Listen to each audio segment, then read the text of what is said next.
Kailan ang hearing?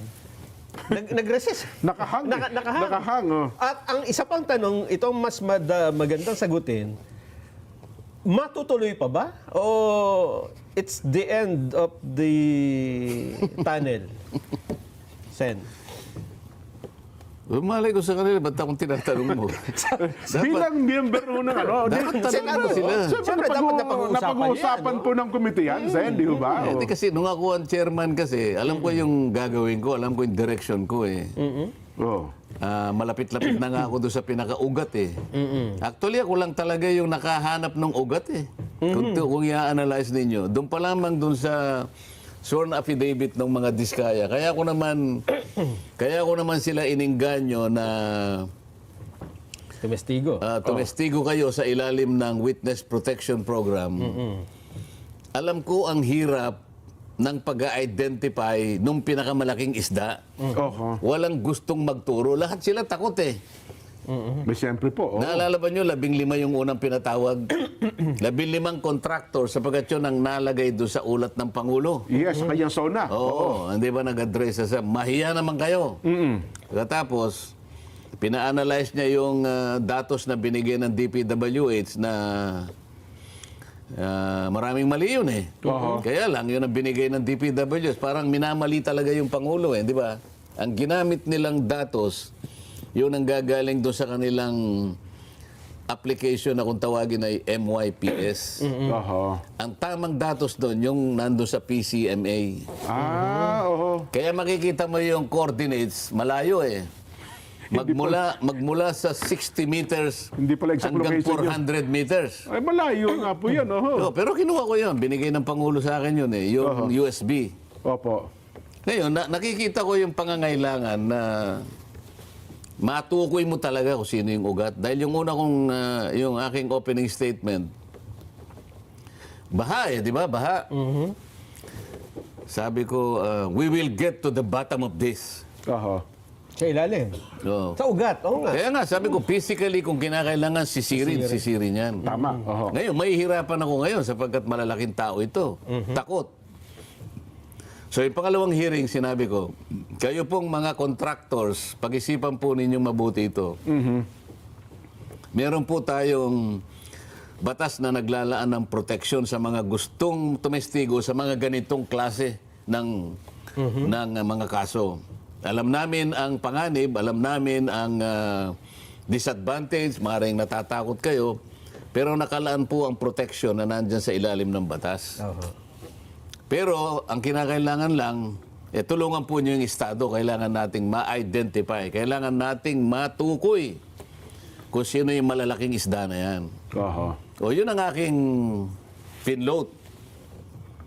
Yun ang direction nyo. Yun ang tamang direction kasi naman talaga, Sen. Para may magturo, may magsalita. Doon sa una pa lang na hearing, sinabi ko na yun. Pangalawang hearing, lumabas yung mag-asawang Diskaya. May dala-dalang sworn affidavit. O yun, isip-isipin mo, nabigla na lahat dun eh. Nakita nila na sa una pa lang salita nila, 17 congressmen ang kanilang idinawit na ron. Yes po, lumutang na yung pangalan nila. Hindi lamang yun. Nung nabanggit yung 17 pangalan ng congressmen, dalawa doon ang nagsabi daw, nandun sa kanyang ano eh.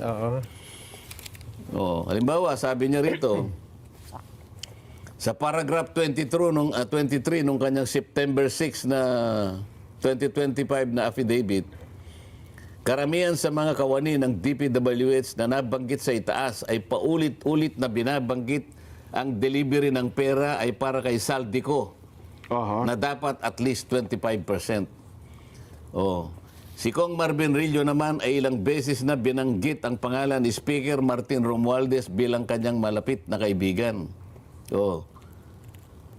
Sa paragraph 26, si Kong Jojo Ang naman, lagi ring binabanggit sa lahat ng project sa kanya ay papondo ni Speaker at ni Saldico. Sa mga tweet, dito pa lamang eh, ang dami niya nang binanggit eh. Papunta doon. Kaya lang, aligasyon, di umano sinabi sa kanya, nung dalawa, doon sa binanggit niyang 17 congressmen. Ngayon, kapag ka ito'y binasa mong mabuti at ibabase mo sa mga sumunod na pangyayari, nagkaroon ng kaugnayan, na-corroborate eh. Kasi nung mag-testify si Alcantara, binanggit niya si Saldico na nagmi-meeting sila sa Shangri-La BGC. At lahat kanya, sabi niya, napag-usapan ang plano ni Saldico na sumubok na magbaba ng pondo sa distrito ni Alcantara. Ito. At nung lumabas din si Bryce Hernandez, ganun din. Corroborated lahat. Binabanggit ito eh. Hanggang sa mailabas ko, nung mga huling hearing na yan, yung Master Sergeant Marine na si Orly Gutesa. Orly Gutesa. Yun naman, tukoy na tukoy. Mula kay Saldico, kinonekta niya kay Speaker Martin Romualdez. Kaya sinasabi nung predecessor ko, ayoko nang banggitin ang pangalan kasi ayaw niya rin banggitin ang pangalan ko. Opo. Nililis niya kanya. Paano kung nililis? Dinidiretso ko nga. Ikaw nga, kinakanal mo. Ako dinidiretso ko. Magkakarugtong. Hindi ba ako nakita mo yun sa akin? Walang sino man ang nakapaggawa nito eh. Sila ba nakapag-produce sa mga contractors na ginamit nila yung WPP? Wala. Nakapag-produce ba sila ng isang testigo? Naka-direktang kukonekta mula kay Saldico hanggang kay Speaker? Wala. Ako lang eh. Sabi ko nga sa kanila, ang pinaka-credible na witness ay si Gutesa. Si Diskaya, corroborated lahat ng mga ng sumunod na mga testigo. Pero si Gutesa, ang pinaka-credible dahil si Gutesa, wala siyang gain dito eh. Wala si interest. Wala siyang interest dito eh. Di ba? Ang sabi ko sa kanila, Gutesa has everything to lose. He has nothing to gain here. Tama. Nilalagay niya sa panganib ang buhay niya at buhay ng kanyang pamilya niya. Opo. So, alam mo, sa law on evidence, maski sa mga kasong katulad ng ganyan, ang pinakamataas na uri ng pagtetestigo at saka ng ebidensya, kapag ikaw ay tumestigo laban sa iyong sariling interes, tinatanggap ng korte mataas na uri ng ebidensya yun. Si Gutesa, wala siyang ganansi. Ano pakinabang mo ron? Ilalagay mo nga sa panganib ang buhay mo at buhay ng pamilya mo. Ngayon, hindi nila maintindihan nyo. Akalain mong gagawa ng yung ikang notaryo. Peke.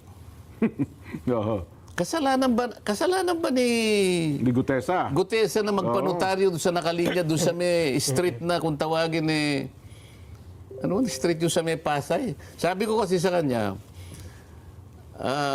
para mapaniwala mo ako na talagang matatag ka at lahat ng sinasabi mong yan ay tama, may panahon pa naman, nagpanotaryo ka. Para sa akin lang yun eh. Opo naman. Para pabilibin niya lang ako. Kasi mabigat yung yung mga akusasyon niya. Nung basahin ko, sabi ko, mabigat yan nakahanda ka ba riyan? Opo. Ba't mo gagawin to? Para sa bansa po kanya. Ako po ay nalulungkot na yung palang mali-malitang perang binubuhat namin at dinadala sa mga bahay-bahay. Yung pala ay galing dyan sa mga pinag-uusapan po nyo sa Blue Ribbon Committee, sabi niya. Matagal niya na ako nahanap eh. O sige kako,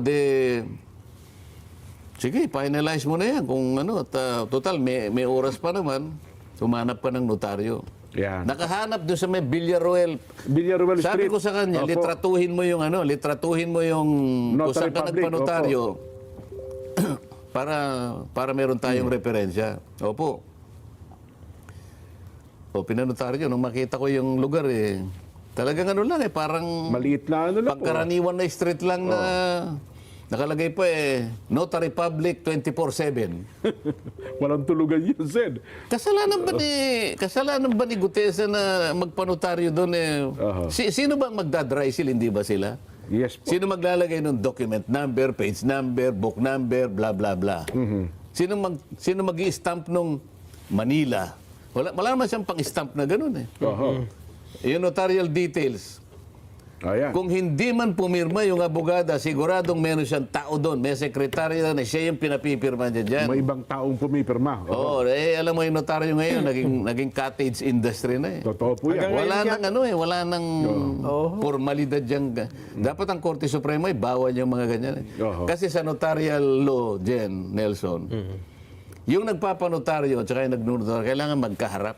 Yun pala yun. O, pupunta ka sa notaryo, pumunta ka sa Quezon City, halimbawa. Opo. Ang dami dyan nakatalatag. O, pag ginanyan mo yung papel mo, relax ka lang dyan, bata ka niya. Itatype Kukunin po niya. yan. Kukunin. O, pagkatapos niyang kailangan, magkano po? O, 50 kanyo, kaya 100. O, yan na kanya. Pirma. Babalik ka ba doon? Ma'am, sandali po, bago po ako umalis, pwede po bang... Kayo po ba talagang pumirma nito? Wala namang gumagawa. Opo. Pirma nyo nga uli para malaman ko kung talagang yung pumirma nito. Wala namang ganun eh. Ay, tatanong Pagkatapos sasabihin nila, hindi kanya, mali yung... Notaryo. May perjury dyan. Paano perjury? Kahit na wala ng notaryo, humarap nga sila sa inyo eh. Humarap siya. Sumumpa siya sa harap ng kapulungan. Pinagtatanong nyo siya. Tapos sasabihin nyo, Peke. gagawan nyo ng butas yung notaryo. Ito yung tinatanong mo kanina. Ang tanong mo kanina, tutuloy pa ba? Oo, yun nga po. Yun ang inaabangan ng marami, Sen. Napakarami kasing aligasyon dyan eh. Baka pag tinuloy, baka may lalabas na namang, baka Philippine Air Force naman ang... Ganun ba? O kaya SAP. Eh, sila nagsasabi nun, ako hindi. Wala akong sinasabing ganyan. Ganon. Baka mayroon pang maglabasan.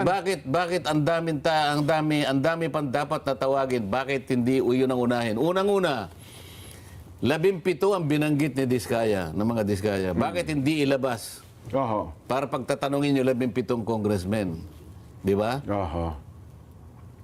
Si Chavit Singson nag-disclose Ngayon po, sa parang Club nag-motion Filipino. kayo na ipatawag din siya, di ba?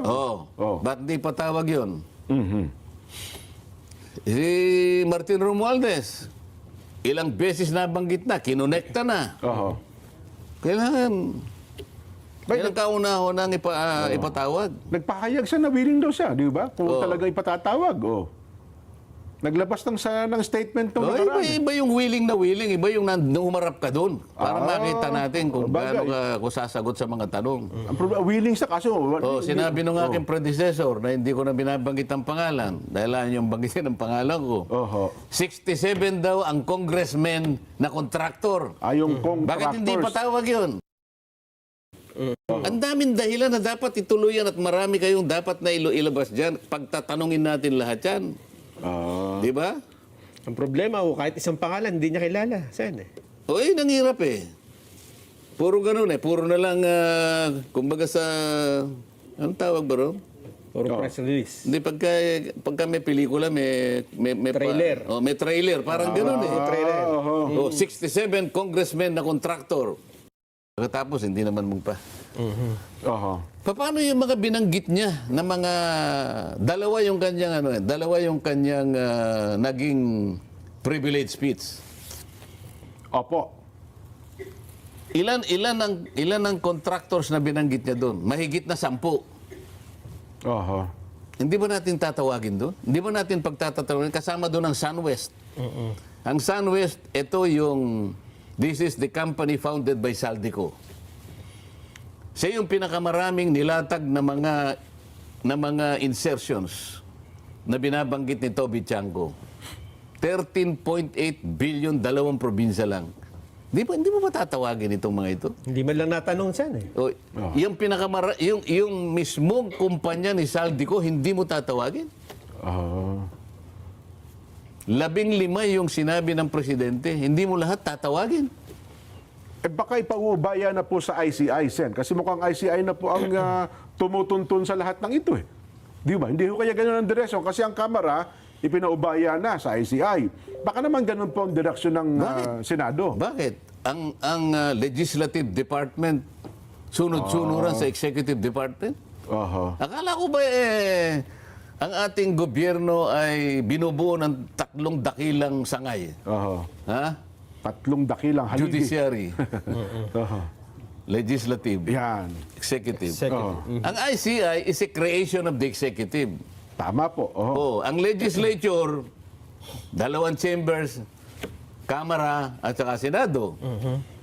Ang Senado, meron siyang blue ribbon. Opo. Kung mo ba nagtatag na ng ICI Executive Department, hihinto ka na? Parang Bakit? gan- Oo. Nakasalig ba ang mandato ng Blue Ribbon Committee sa gagawin ng ICI? Oho. Or vice versa? Oo. Eh, hindi- Sagutin mo, Nelson. Oh, May isa pang problema.